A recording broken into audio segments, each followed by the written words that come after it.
할렐루야. 하나님의 은혜가 우리 모든 분들에게 함께 하시기를 주의 이름으로 축복합니다. 오늘은 13과 예배를 위한 역할과 책임입니다.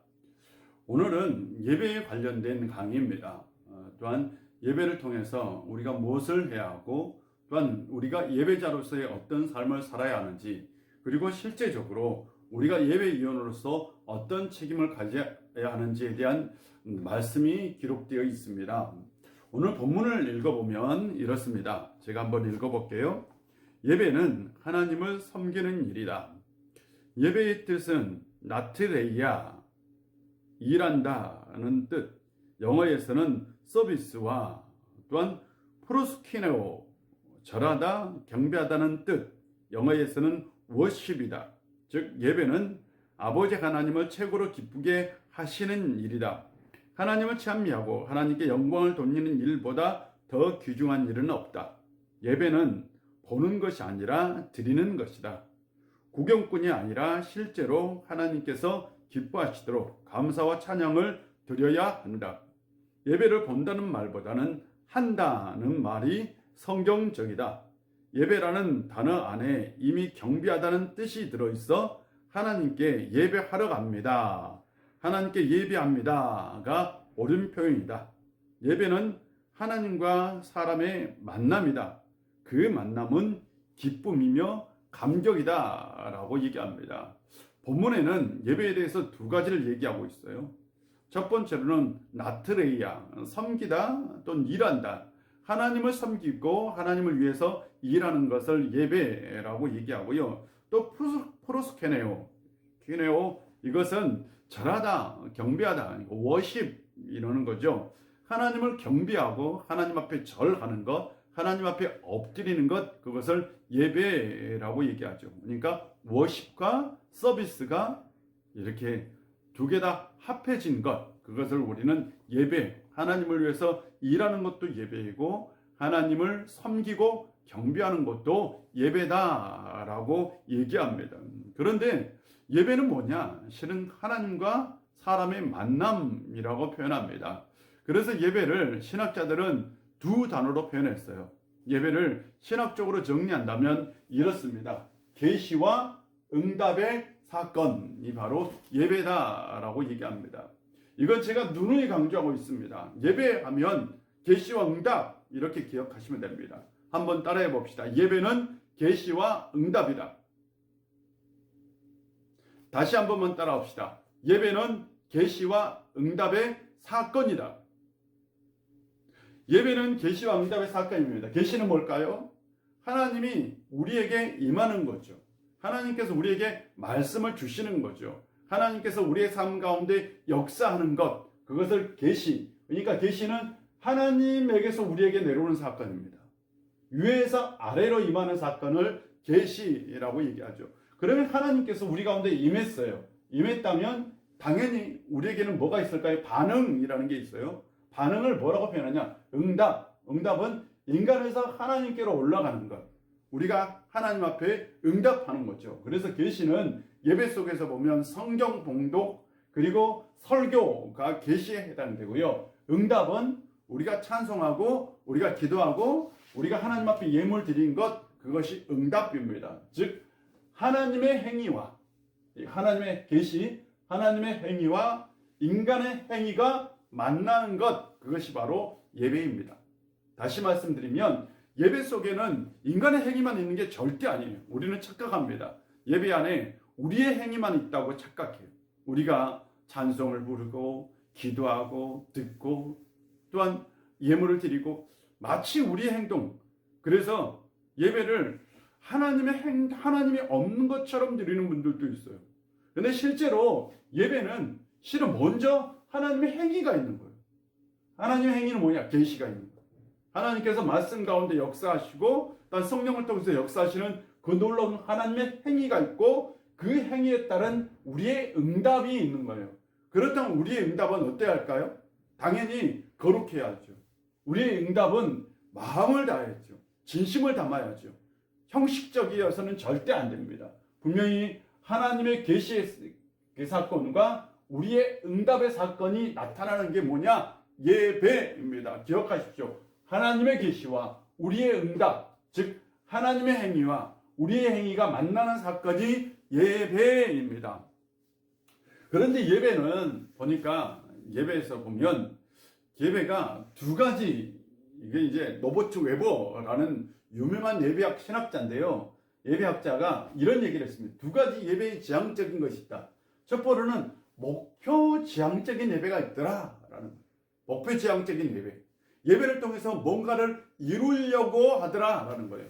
예배의 목적이 있는데 예배를 통해서 뭔가 이루려고 하는 것, 그것이 바로 목표 지향적인 예배더라. 그러니까 예배를 통해서 얻는 것이 뭐냐라는 거죠. 예배를 통해서 뭘 얻어요? 우리가 예배를 통해서 말씀, 계시를 얻을 수도 있고 복을 받을 수도 있고, 또한 우리가 변화될 수도 있고, 또한 우리가 뭔가를 체험할 수도 있고, 또한 교육, 우리 가장 큰 것은 교육이더라. 그러니까 목표지향적 예배의 성격은 교육하고 가르치는 것더라라는 건데, 근데 보니까 사건 지향적인 예배가 있더라. 사건 자체를 예배하더라. 그러니까 이것은 어떤 목적을 가지고 예배를 드린다면 이건 사건을 가지고 예배를 드리더라. 그러니까 예배 자체가 뭐냐. 그래서 이 사건 지향적인 예배는 보니까 그리스도의 그 사건을 경축하고 축하하는 예배더라. 예수 그리스도의 사건을 나타내는 예수님의 이야기가 있는 예배더라 라는 거예요. 그러니까 경험을 하는 거죠, 뭔가. 그래서 이 목표 지향적인 예배는 교육의 성격이라면 사건 지향적인 예배는 경험에 가깝더라. 그래서 예배가 뭐냐? 그 자체에 대한 예배가 가지고 있는 그 속성이 뭐냐에 대한 고민을 가지고 예배 드리는 것이다 라고 얘기하죠. 그래서 목표 지향적인 예배는 어떤 예배가 가까우냐면 전통적인 예배가 같고, 뭔가 가르치고 교육하는 성격의 예배잖아요. 그래서 이건 반드시 이겁니다 라는 게 강하죠. 근데 사건 지향적인 예배는 경험을 중시합니다. 그래서 찬양 예배나 현대적인 예배 또는 영성 집회가 이런 경험적인 어떤 경험 지향적인 예배를 말하고 있더라라는 겁니다.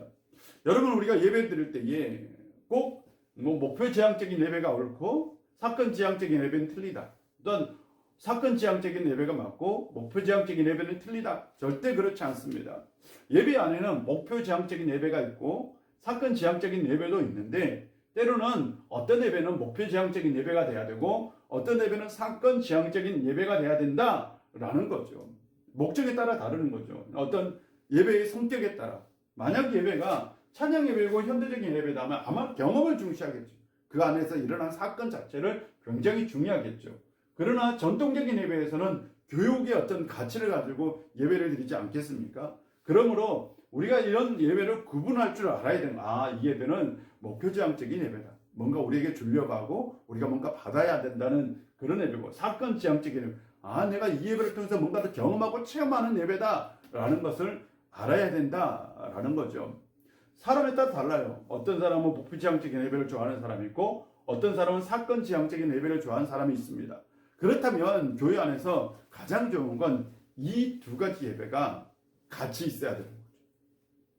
예를 들어서 목표 전통적인 예배도 있어야 되고 어떤 현대적인 예배도 같이 공존해야 하는 겁니다. 특별히 요즘 시대에는 이제 어떤 세대별로 예배가 많이 달라져요. 그래서 옛날 세대는 전통적인 예배를 선호하고 젊은 사람들은 현대적 예배를 선호하기 때문에 분명히 나누어서 예배를 드릴 필요는 있다라는 것을 말씀드립니다. 그렇다면 전통적인 예배가 좋냐, 현대적 예배가 좋냐라고 얘기를 할 거예요. 그러면 어떤 예배가 더 낫냐라고 물어요. 근데 이건 틀린 질문입니다. 틀렸어요. 어떤 예배가 맞고 틀리다라고 말할 수 없어요. 사람에 따라 다릅니다. 그런데 예배를 결정하는 게 있어요. 우리의 예배를 결정하는 것. 예배는 뭐냐? 예배는 우리가 하나님을 만나고 하나님을 경험하는 것, 즉 하나님의 행위가 있고 인간의 행위가 있는 게 예배다라고 말씀을 드렸습니다. 그렇다면 예배 속에 반드시 경험이 있어야 되고요. 예배 속에 치유가 있어야 되고 예배 속에 감동이 있어야 되고 예배 속에 예수 그리스도의 그 사건이 있어야 합니다. 그렇다면 우리가 이 예배를 통해서 예수 그리스도의 사건을 어떻게 경험할 것인가, 그리고 우리 예배가 살아있는 예배가 되기 위해서는 어떻게 해야 되는가? 예배가 죽은 예배가 될 수는 없잖아요. 예배가 반드시 살아있는 예배가 돼야 합니다. 이것이 중요한 거죠. 아니 전통적인 예배라고 죽는 예배이고 현대적인 예배라고 산 예배다라고 말할 수 없어요. 목표 지향적인 예배라고 좋은 예배고 사건 지향적인 예배라고 틀린 예배, 맞지 않는 예배다라고 말할 수는 없는 거예요. 그런데 이 예배를 결정하는 게 뭐냐? 딱 하나 있어요. 예배의 질을 결정하는 게 성령의 사건입니다. 세례 성만찬에서 강조하는 것도 성령이죠. 예배에서 가장 강조되는 게 성령입니다. 성령의 임재를 강조하는 게 참 중요하죠. 우리 예배의 질을 결정하는 건 성령의 역사입니다. 우리가 목표 지향적인 예배를 드려도 성령의 역사가 없으면 우리 예배는 죽어있는 예배입니다. 우리가 사건 지향적인 예배를 드려도 성령의 역사가 없다면 우리 예배는 죽은 예배입니다. 우리가 하나님의 계시와 우리의 응답이 있다는 것을 우리가 유일하게 알 수 있는 것, 이것이 하나님의 행위라라는 것을 우리가 알 수 있는 건 성령의 역사를 통해서만 알 수 있는 겁니다. 성령께서 우리의 영을 깨우시고 우리의 영 가운데 함께 할 때에 우리는 그때에 바로 예배가 참된 예배, 경험하는 예배, 그리고 감동이 있는 예배를 드릴 수 있는 겁니다. 그래서 중요한 게 뭐냐? 성령의 역사입니다. 성령의 역사라면, 만약에 예배가 성령의 역사가 예배의 질을 결정한다면 여기서 중요한 건 뭐냐? 기도와 기대입니다. 기도와 기대. 열정이라고 얘기할 수 있어요. 열정이라고 얘기할 수 있어요. 여러분, 뭔가를 기대하고 소망한다면, 그리고 내가 어디를 갔는데 그에 대한 강한 기대가 있어요. 열망이 있어요.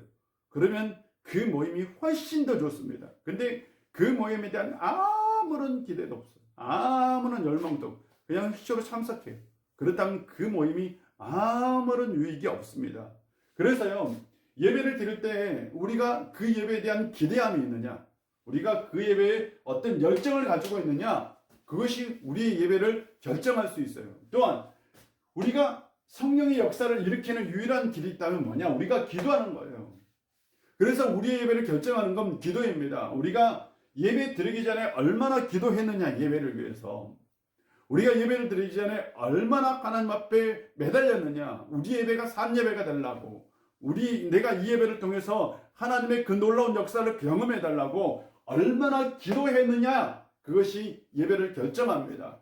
그렇다면 우리 예배를 결정하는 게 성령의 역사이고, 성령의 역사는 기도를 통해서 이루어진다면 실제적으로 예배는 나의 어떤 경건, 나의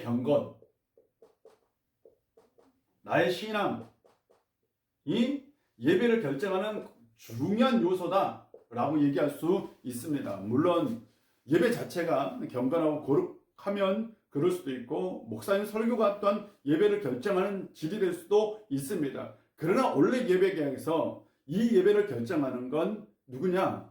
참여자입니다. 그러니까 회중이에요. 회중이 예배를 결정합니다. 회중이 어떤 마음을 가지고 예배를 드리느냐, 회중이 굉장히 중요합니다. 여러분, 예배를 결정하는 건 여러분에게 달려 있어요. 은혜 받는 것도 여러분에게 달려 있습니다. 여러분이 기도한다면 여러분이 은혜 받습니다. 여러분이 성령 충만을 기도한다면 여러분이 은혜 받습니다. 여러분이 성령 안에서 기도한다면 틀림없이 그 예배는 은혜로운 예배가 됩니다. 그러므로 예배 드리기 전에 우리는 반드시 기도해야 합니다. 또한 우리는 예배를 드리는 사람뿐만 아니라 예배위원으로서 역할을 감당합니다. 예배위원으로서 역할을 감당할 때에 우리가 분명히 기억해야 할 건 나도 예배자라는 사실이에요. 지금 내가 예배를 안내하는 그 사람도 예배를 드려야 하지만 동시에 나도 예배자입니다. 내가 어떤 예배의식을 가지고 있느냐, 내가 어떤 예배에 대해서 어떤 생각을 가지고 있느냐에 따라 내가 안내가 달라질 수 있어요. 그렇지 않습니까? 내가 그 사람을 어떻게 안내하는지가 뭐가 있냐면 내가 가지고 있는 예배에 대한 생각입니다. 예배가 그냥 형식적인 거예요. 예배가 재미가 없어. 예배가 감동이 없어. 여러분 잘 생각해. 내가 예배를 드리는데 예배는 그냥 오늘도 예배 드리는 거지 라는 생각을 가지고 예배 안내를 하고요, 헌금 안내를 해요. 어떻게 할까요? 은혜가 있을까요? 안 나신 분들에게도 은혜로운 예배의 표정이 될까요? 절대 그렇지 않습니다. 이 예배는 정말 하나님의 행위다. 이 예배는 우리의 응답이 있다. 이 예배는 목적 지향적인 예배가 있고 사건 지향적인 예배로서의 어떤 가르침도 있고 교육도 있다. 그리고 이것을 결정하는 건 성령 역사라는 분명한 생각을 가지고 있다면 우리는 안내하는 그 사람에게 그렇게 예배를 드릴수록 우리는 마음의 가짐을 다할 겁니다. 그러므로 우리가 예배에 대해서 아는 것, 예배를 이해하는 것, 그리고 실제적으로 우리가 예배자가 되는 것이 중요합니다. 사랑하는 성도 여러분, 우리는 예배위원으로서도 참여할 겁니다. 예배위원이 좋은 예배위원이 되기 위해서는 먼저 하나님의 그 놀라운 은혜와 또한 하나님의 성령의 역사가 나타날 수 있도록 먼저 기도하는 기도자의 삶을 꼭 사시는 성도님들이 되시기를 바랍니다. 오늘은 예배에 대한 말씀을 나누었습니다. 그리고 나서 꼭 다시 한번 예배가 무엇인지를 기억하고 참된 예배자가 되시기를 바랍니다. 야고보서 말씀은 그 다음 것을 계속해서 읽어주십시오. 우리가 지난번에 3장까지 읽었던 것 같은데요. 야고보서